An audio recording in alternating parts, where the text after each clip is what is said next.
Bom, eu tô aqui para explicar como funciona esse código Python que eu fiz. A primeira coisa é que o database, ele tá aqui.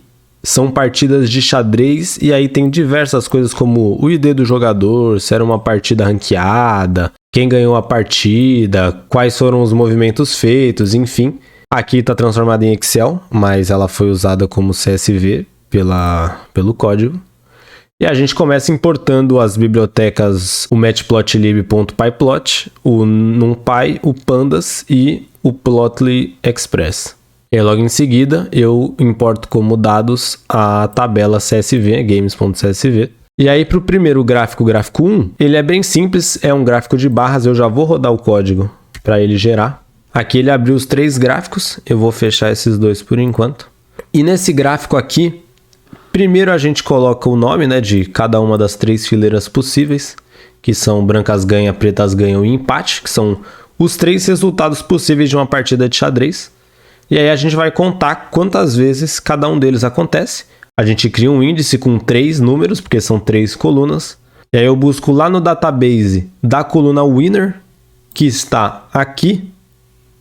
E aí tem apenas 3 resultados na coluna winner, ou ela pode ser black, ou white, ou draw, que é o empate. Então eu crio uma variável para guardar quantas vezes acontece branco, quantas vezes acontece preto, quantas vezes acontece empate. Coloco isso numa lista e aí crio o gráfico. Igualzinho foi mostrado na aula, troco um pouco as cores para ficar um pouco mais a ver com o xadrez, né, com o código branco e preto. E aí está demonstrado aqui que as brancas ganham mais vezes do que as pretas. E que o que menos acontece são empates. No segundo gráfico, ele às vezes dá algum problema para abrir. Eu não sei se é um problema do código ou do própria biblioteca, mas agora ela abriu.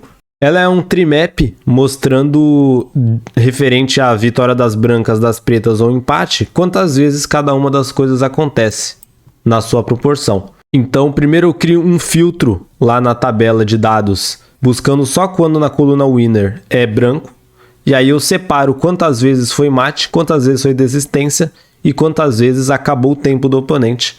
E depois faço isso para as pretas e faço isso para empate também.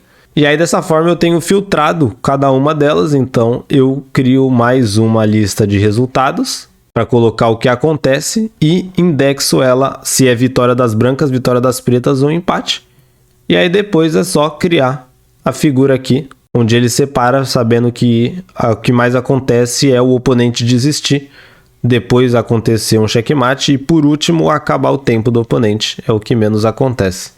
Porém, isso daqui traz novas informações, como, por exemplo, que é mais comum acabar o tempo das peças brancas do que das peças pretas.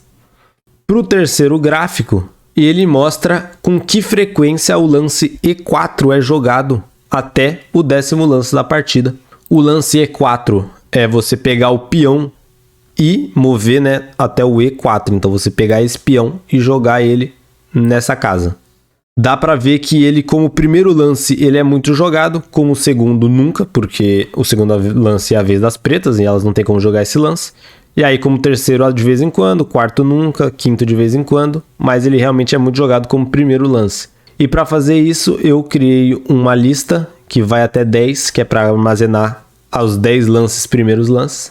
Aí depois eu crio um esquema de repetição, onde a gente pega lá na tabela a coluna moves, que é essa, ela tem todos os lances do jogo separado por espaço, então eu utilizo esse código .split para separar cada uma delas.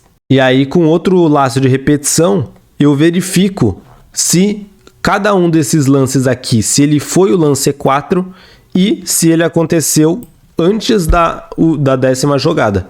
E aí se as coisas forem respondidas, né, se foi o lance E4 e foi nas primeiras 10 jogadas, ele adiciona aqui na lista principal mais uma para aquela ocorrência.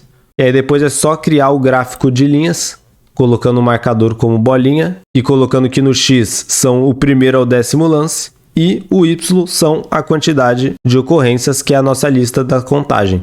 E aí dá para ver quantas vezes o lance E4 é jogado através do tempo.